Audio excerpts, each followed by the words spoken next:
Hello, everybody. This is Kelly Anderson, the Feeling Good Mama. And today I am here with my new friend, Giulia Del Bene. Did I pronounce that correctly? Yes. Good. And Giulia is from North Milano, Italy. Giulia, I was drawn to Giulia because, first of all, she has a kind of a very peppy, energetic, happy presence on social media. And so that immediately struck my attention. And then also the things that she is interested in and the things that she is supporting and serving other women with are things that are kind of near and dear to my heart.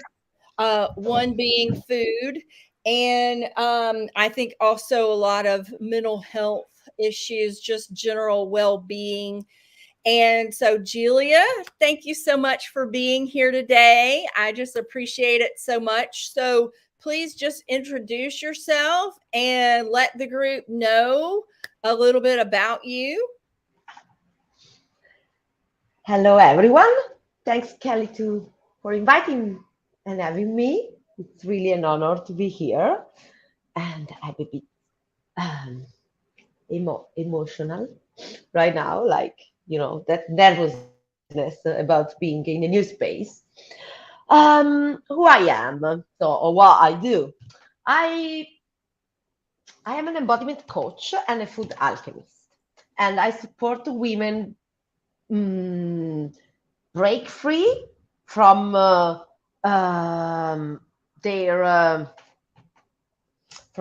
high stress level and from burnout. How? Using three tools: food, the nature, and the body. So these are my focus, and I usually say that I help women that are so passionate about what they do that they forget about themselves. So, and I don't know if you can relate to these, but there is something into that. This is really belong to my story. So I was always super passionate and super engaged in life, and but I experienced three burnout and this high stress level that I always carry in my body Mhm. uh, brought me to start to want to understand why there was what was holding me back to living the life that I was dreaming of. Mhm. And so being a chef for almost 15 years,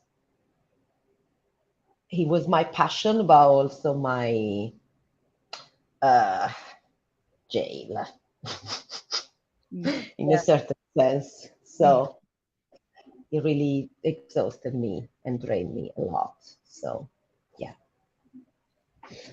And now I developed this project that is called Yes, We Deserve It, where because that is going from punishment to nourishment. That is almost a good way to say that as women we overgive, we overachieve, but inside of us we never feel good enough to make impact and to move in the world with ease.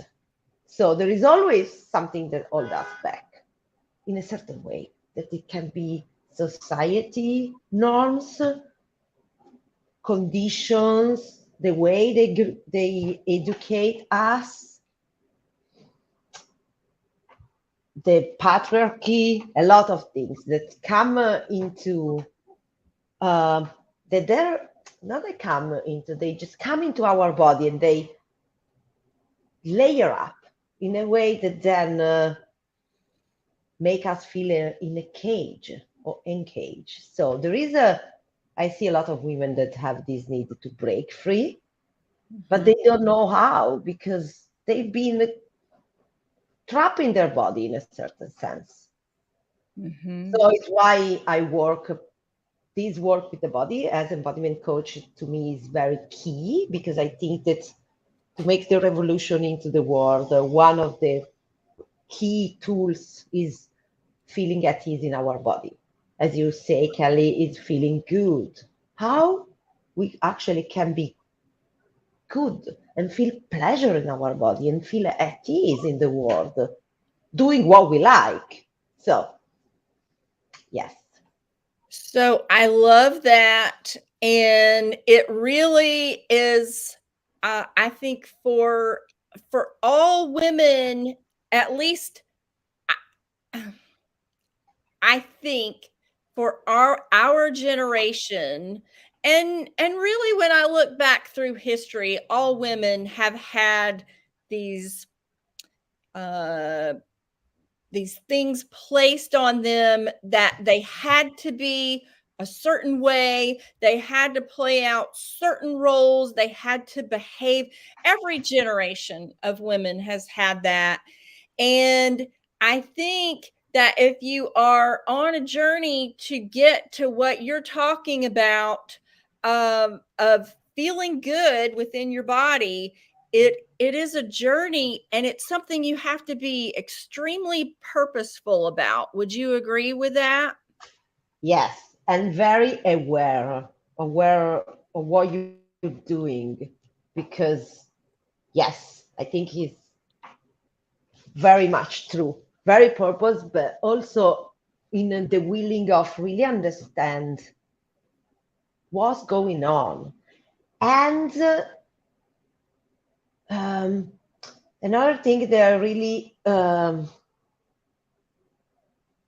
feel from many women I work with, that you are not alone, that what you are experiencing is not you are not broken, you don't have to be fixed, you just need to ask for support, be heard from other women, exchange your experience, because burnout, that's in this case like high level of stress, chronic stress, because at the end burnout is chronic stress that never come, like if you just stay like this and you never rest, right? So at a certain point you broke down, because the body is like, okay, I need to go into survival mode, because you are not able to close a cycle, right? Mhm. So, and as women we got into this burnout because we are asking too much to ourselves to meet all these expectations,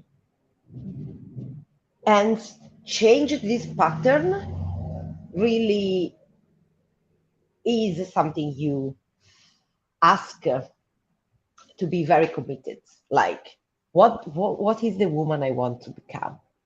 Mhm. Yeah. I don't think it's possible.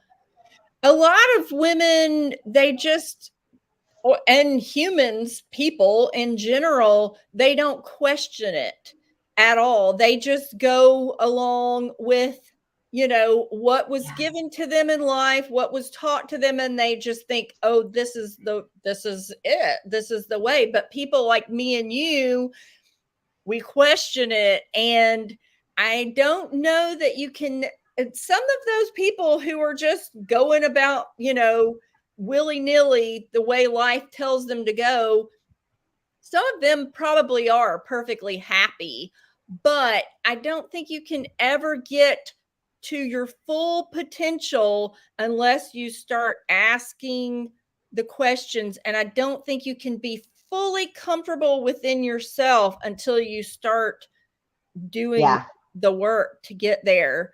Would you agree? yes, and I think also that a lot of people are unhappy, but they are stuck. They just live the life kind of passive. They Mhm. just, well, I'm not happy in my marriage, I'm not happy in my work, but what can I do? Like there is this giving up about, Mhm.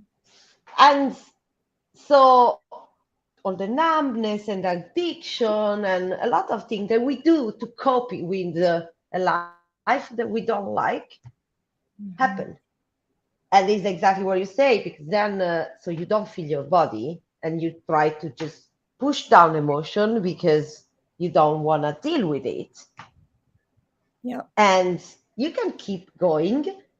But what is interesting is I think there is a moment sometimes in people's life where something happened, and this may be a major thing that it can be a burnout because it's a huge thing that happen, like, or maybe I don't know, end of a relationship, the end of a work, where people really realize, oh wow, this something needs to change.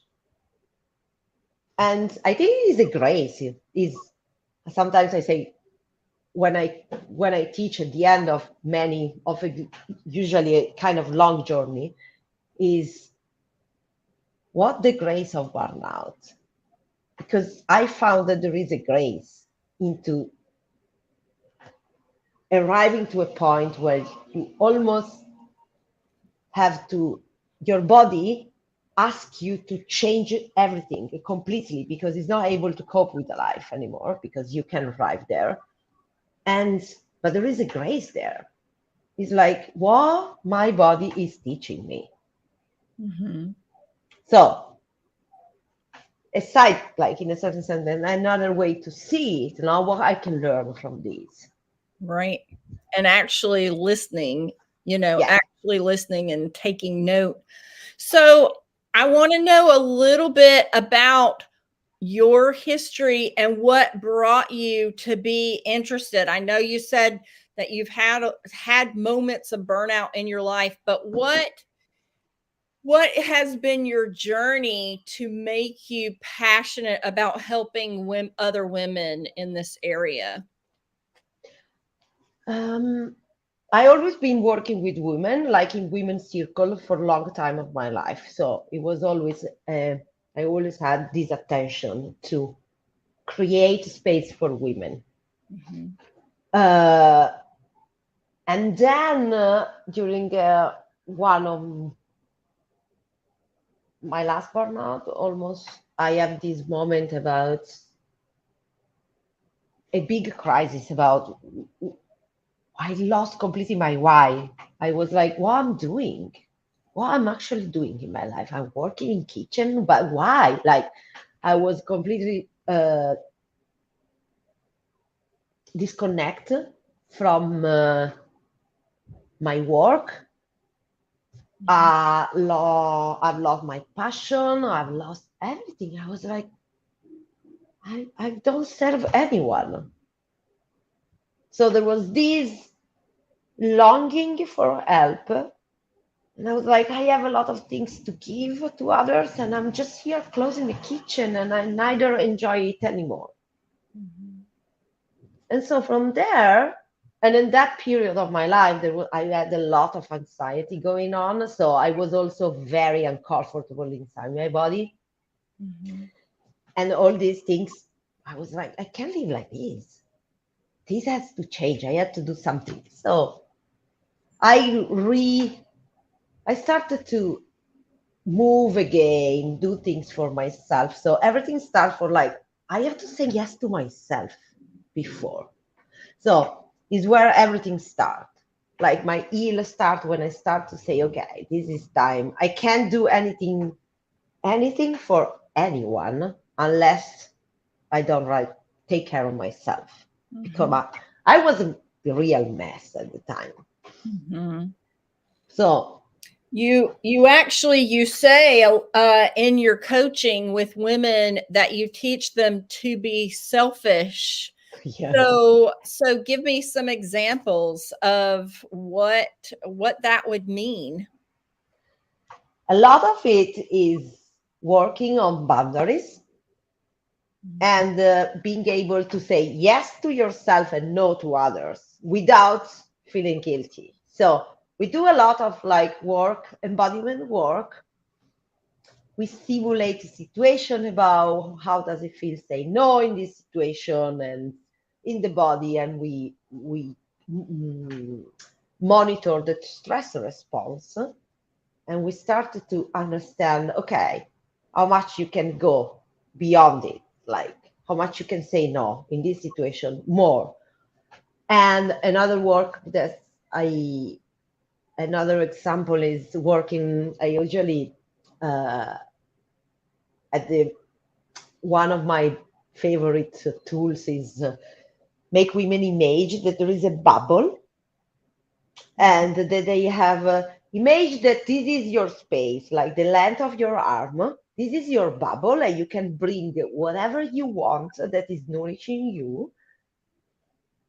But this is your bubble. No one is allowed to enter in this bubble that is the space, like you have more than the space of your body. There is a lot of space around you that is the length of your arm.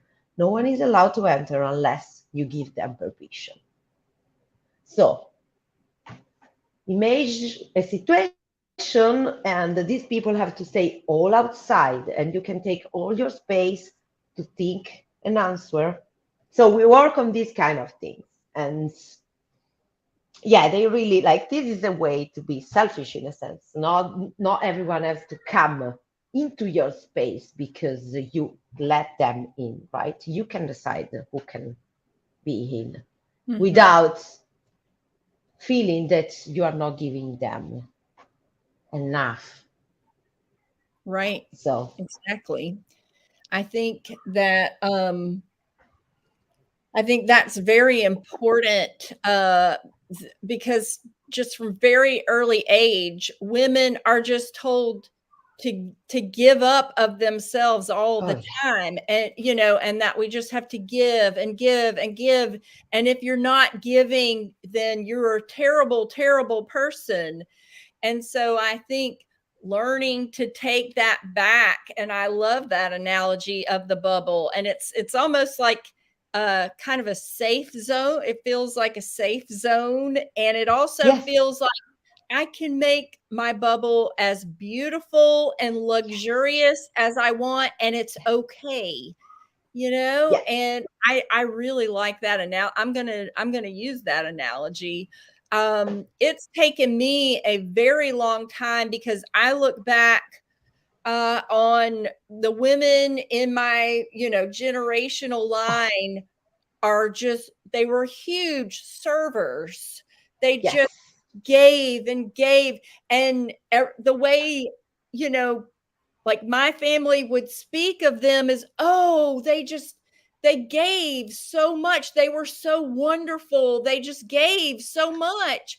And I look back and I was like, but were they really very happy? They didn't. When I look back, they didn't seem to be very happy. no, And you're okay with them just giving and giving and giving, but they weren't very happy within themselves. And so I started thinking, I might be a really terrible person if I am a giver. Actually, I do think I give a lot, but if I start being a little more selfish, if that makes me a bad person, I'm okay with it because I want my daughter. I want to be that yeah, example to my daughter to where she's not living like my ancestors. I want yeah, her to be a little bit selfish. She doesn't have to just give and give and give. And so I think that's very important. And that bubble analogy is just perfect. yeah. And also the other things that is guiltiness, right? So how? Because then there is all the society that comes and say, "Oh, you're selfish." So there is that shame. Like shame and guilty are pretty like they come from they are from the same spectrum, but shame is more complex, right? Feeling because it comes from society mostly. Like is the way we feel appropriate, in doing things. And if we don't feel that we are appropriate, we feel shame because we feel that society can kick us out, right? Yeah, right. Definitely. So, yeah. And so there is all these, like these things about being selfish bring out so much about guilt and shame in us women because we are not supposed to take care of ourselves. We are not supposed to do it in a way that is prioritize us sometimes. Like Mhm. So it's a huge topic, this one. I work a lot on this. Like, Mm. this is one of the reasons why women burn out. Like, actually, this is because how you can take care of others and carry the weight of the world on your shoulder if you are not able to take care of yourself. Exactly. You will end not resourced. That is what happened to these women. They are exhausted, drained. Right. They really, yeah. A part of the reason why I started this work was I lost my husband in 2016. So all of a sudden I became the mother, the father, and Oh my you God. know, I had to be the worker and bring the money into the family. And so, so much pressure. And it really made me think like, if I am just the crazy server that all my, you know, before the women came before me, if I just give and give and give as much as they did, I'm going to totally lose it because I'm having to balance so many things. So I was in really severe burnout.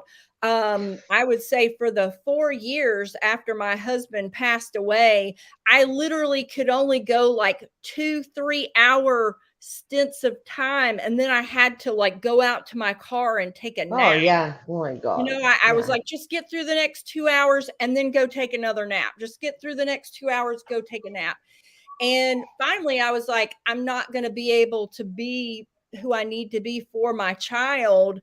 I can't just keep pushing and giving. And I had to just finally say, God's got to have some grace on me here. And I've got to start learning to do some things. And it's a process. I'm still not Yes. great at it, but it's definitely a process. So I think that Yeah. this is really important work. And I know that there are a lot of women who are struggling in this area. So I'm Yeah. so glad that you are out there helping on this topic. One thing that I want to get into is you talk well, there are two things we've been talking a little bit about food, so I want to go into that. You talk about food, alchemy, and joyful cooking. So kind of expand on that a little bit. Okay. So this comes like from my 15, 20 years expertise on food and a lot of things I noticed on myself and all the people I served in my life, and how food is can be our nourishment, and also about, because I'm Italian, so there is a lot about that. It can be our nourishment, but it can also be something that become our illness in a certain sense, like a copy strategy to cope with life that numb ourselves, or a trauma pattern in a certain sense, right? And very linked to stress. So my my focus is bring when women are in a high stress moment, I use joyful eating as a tool to bring them back in their body. And we do pleasure meditation, like five sensey body meditation with the food. So we have these moments about working with the food that you like and really pay attention to all the details with the five sensing and taste the things in a way that the last thing that we do is eat the food, but is touch it, smell it, and it's a kind of five body senses meditation relate to food.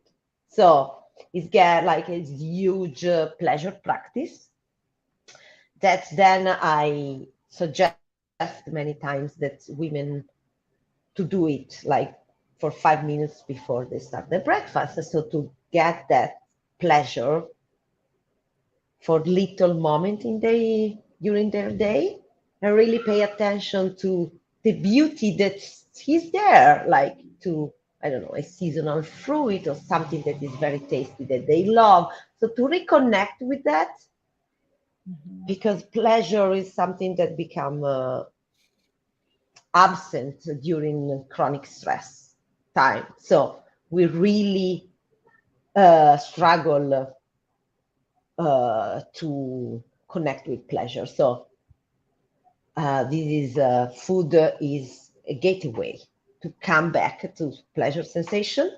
Mhm. And I think that is very unique because there is also a primordial pleasure that come into it. Like we have to eat to survive. But when we are in chronic stress, sometimes this is completely become like you have an unusual pattern, eating pattern. So coming back to it in a way that's, oh, wow, I can really enjoy this moment. Can be only for 5 minutes because sometimes there is not so much time, not during the day. But yeah, it's beautiful. I see a beautiful unravel of women sometimes when we do this practice and they just notice, oh my God, I never eat a cucumber in this way. It just tastes so different. It was so amazing. Yeah.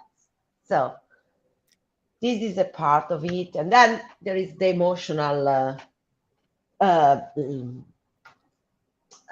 let's say, part on it that we work also on it and how emotion are linked to food and how some copy strategy came in and what we can do differently. And is also part of the joyful cooking. So because I work and yeah, I work with how cooking can become joyful instead of overwhelming because I know that either mom or other women that are very busy. Mhm. Cooking is super overwhelming, sometimes performative, so you lose any pleasure into it. But this is something that you have to do sometimes for others. And so the end of all these is that the nourishment and the pleasure they are not there anymore. Mhm. So we work on strategies to make things simple, fun, and easy without going so to just really restructuring or make it easy, something that is supposed to be, I don't know, oh, if I don't do these things perfectly. And I know that it can become very overwhelming because on top of all the other things that women have to take care of, if also food and Mhm. nurturing others and themselves become overwhelming, is a disaster. Mhm. So is disaster intense, is very stressful, right? So yeah. I think it's so sad that we have, we have all of these senses in life. We have all of these things that we could be enjoying, but for some reason, we're fed this message that we have to just pack so much in and do so much. There's no time to actually enjoy any of it. There's no time, and actually, we've been going through that in our household. My daughter loves dance and she's a beautiful dancer, but dance has gotten to where it has taken over our lives to the point to where I felt like it was affecting our quality of life. And Yeah. I felt like something we just can't do it all. And would it be better to be able to enjoy more of life by letting some of the dance go? So we have been going through that in our household, and it's been a very hard thing, but I'm really trying to be purposeful about taking more time to, and I want to teach my daughter we don't need to be just go go go running to the Yeah. next thing. I want to get to a place where I can enjoy my food and enjoy my Yeah. time with her. And I think that we have to be very purposeful about this. And I think that's Yes. exactly what you're doing with food is it brings us into the present moment and it creates the habit of being more purposeful. Yes. And also I really like one of my mission is also to make women aware of the fact that they don't need anyone to tell them what they need to eat. This is to me is like, because this is another like fucked up situation in our society about diet, and we completely lose to connect with our body and asking our body, okay, what do you need right now? What kind of food? Like the season, the fresh food. And we rely on others without thinking that, I mean, obviously, now you can map other style, other way to eat and really understand the science and what can, but then, like, really, what one my mission is like teaching women how you can listen to your body and understand, is this food what I need right now? What do I need? Not what I'm supposed to eat because someone say that this is supposed to be good. Because we are unique, and the formula, like this body, mind, emotion blending is unique. We are unique creatures. So I can help you map your uniqueness and, connect the dot and say, oh, wow, this is happening. But I'm not going to give you a formula. This is not what I'm supposed to do with you. Like, even if it's like telling you what to do, this is not empowering anyone. Right. I love that. And, nutrition has been an interest of mine. And on my shelf here, I have, I don't know, maybe 15, 20 nutrition diet books. They each have a completely different philosophy. And I I know. finally was like, why do I keep buying all of these books? Because they say, everyone says you know, But everything, yeah, is the opposite of the other one. Like, exactly. So yeah, it's I so. kind of started coming to your conclusion to where it's best just to listen to your body. Still, I think there are basics of stay Yeah. away from processed food, which you and I talked about. Try to limit your sugar as much as possible. Drink lots of water. I think you and I agree on those things. And then Yeah. outside of that, another thing that you teach, and I think it's something that a lot of people don't think about. You teach about cycle awareness, but one thing that's really interesting to me, and I didn't always do this, but I try now to only eat fruits and vegetables when they are in season, because we have access to Oh all my God. foods from all over the world all year long, but it's not necessarily the best product, and it's not necessarily what our bodies need at that time of year. So, a big topic and interest of yours is cycle awareness. So, Yeah. talk a little bit about what your thoughts are on food and then cycle in general. Yeah. So cycle awareness, exactly, cycle in general, and as human being, but also animals, we live like our lives is based on cycle. And as women, we also like also men, but we have like a strong pace about our cycle, like menstruation, like all our life, our hormones dictate a lot of how we are. And but the society, like the patriarchy and all what's going on in this society is not aligned with our cycle and with nature's cycle. So There is a lot of shrinking here and like conflict, and no one teach us to live accordingly with our cycle. Mhm. So, and apart from menstrual cycle is like we have eating cycle, we have digestion cycle, we have sleeping cycle. So working cycle, creativeness cycle, like we're not working all the same, we're not working as machine, right? So, and the power of working with cycle is actually learning how our rhythms work.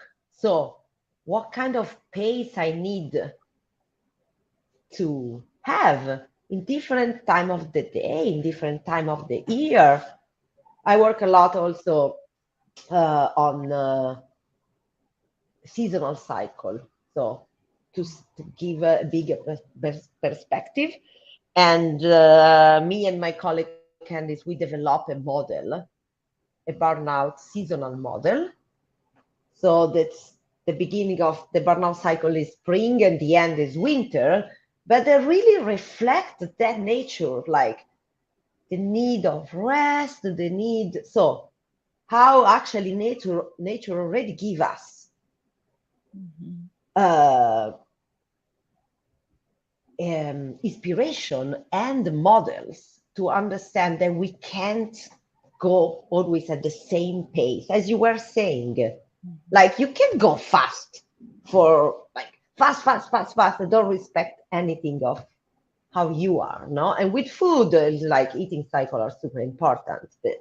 And for us women, different phase of our cycle, different needs. Like if we start to listen to that, then we what I find super interesting is that then we become more impactful because we really understand, okay, this is the moment where I can push or where I can do like my creativity is strong and this is a good time in the Mhm. week, year, months. And sometimes is now I need to rest. Mhm. Yeah. Yeah. I really learned that after my husband died because I was so fatigued, but I allowed myself that rest. And anytime I felt tired, I made my work to where for the most part I was able to rest when I needed to. There's no way I could have had like a corporate 9 to 5 job. Sure. Yes. I never would have survived, but I set up my work to where I could have a few clients and then I knew that I could rest and then, do a little work and rest. And I think that served me well. Slowly I began to come, but you Yeah. know, it was it was a process, but I listened, and I think that's what society just will not let us listen. It just No. and fights, and we really have to get to Brava. the point where we just say, "No, I'm listening. I'm listening to myself." And what And it's also why exactly as you say, you were very brave, but also uh, embodied to just listen to your body in that kind of difficult moment because it's not easy because many times we become numb and we just go into trauma response and we are not able to really listen. So wow. I think that's a big part of our alcohol and drug, Oh yeah. use problem is that's the only way so many people feel like they can Cope. cope Yes. with all of what we Of have yes. put on us. But if you just slow Yeah. down and start to listen and pay attention. Yeah. And and this was I was came to is like people need education also. Like one of the things I always do when I work with in my one-to-one, but also when we do group coaching is explain the stress cycle and how we actually work, an emotional cycle, and that we need to close a cycle because if we stay in that plafond of stress all the time is where chronic is becomes chronic stress and then it becomes burnout because our body are not wired to keep on in fight mode for months or years. And the emotion is the same. If you're not, so one of my biggest things in the embodiment coach is giving women tools to close the cycle. I always say, go have a walk in nature, dance, do something that you really enjoy. And if you don't know what you enjoy, let's work on what you like, because it's what gonna help you close that cycle. So I love that. this is, yeah. So I can't believe that this has been 40 minutes. Giulia, Yes. this has been so nice. I have just so thoroughly enjoyed speaking with you. And I'm fascinated with what you're doing. I think that you're doing great work. Keep doing what you're doing. I'm so thrilled to have this connection. I'm coming to Italy. Oh my God. You can cook for me. I'm going to bring my daughter and you can cook for us. How about that? Yes. Is that a good Oh my good God. It deal? would You be. can come over to Georgia. I'm not going to cook for you though because I'm not a good cook. Well, look, my one of my dreams is start to do retreat where I can actually do food alchemy with women. So if you find a place, we can Oh do a yeah. Oh huge. yeah. We're on. We're definitely We are going on. to collaborate for sure. So I want to make sure you guys, I want to thank you guys so much for watching. And I want to just make sure you have Giulia's information if you want to get in touch with her. So her email is Giulia at yeswedeserveit.com. Her website is www.yeswedeserveit.com. Her Facebook is Giulia Del Bene. That's GiuliaDelBene. And her Instagram is DELBENE_GIULIA. And I will try my very best to put some of these links in the comments when we're finished. Anything else you want to add real quick, Giulia, before we head out? No, it's okay. We just that I have also with my colleagues a Facebook group that is called Break the Burnout Cycle. That's if you want, yes, Yes, but you will add it and we can, I yeah. knew I that just you want were, to thank you for this beautiful conversation and yes. you to give me the space I to. thoroughly enjoyed speaking with you. So, yes, you guys make sure you check out. Is it just for women? Break the Burnout Cycle? Yes, for now, yes. Okay, Break the Burnout Cycle if you are a woman. And she's also going to be having a course coming up. And so I've already told her once the course comes up, she will be promoting that in my group, the Feeling Good Mama. So, and then her group, I'm sure as well. So I want you guys to friend her, follow her. She's doing great work, and reach out to her and tell her that she did a great job on this talk today. Thank So, you. one last quick question before we go. We've got a minute and a half here. If you could be a famous person, who would you be? Oh my God. Hmm, I don't know. This is difficult. What would you be? Probably Diana, the goddess of the Greek mythology. Okay. Diana, the goddess of Greek mythology. Okay. I'll have to look up Diana. She's the hunting wild maiden that she's independent and Okay. she loves nature. Okay, that's perfect. I can't remember. I had a goddess at one point that I, was like my archetype, and I can't remember what it is now. So I need to go back and look. But I love that. So Diana, the goddess of Greek mythology. So I love that. So Call also Artemis in the. So Artemis. Diana is is Artemis for the Yes. Greek mythology I think, because it's the Roman mythology. The right. Diana I name. think Artemis is the one that I know a little bit better Yeah, than yeah. Diana. But Okay. it's the same, That's perfect. same, I love same it. God. Okay, Giulia, thank you so much. I love this connection. I want to collaborate with you down the road. I really appreciate you very much. And it just is such an honor for you to be here with me today. Okay. Thank you. Thank you Okay. so much, Kelly.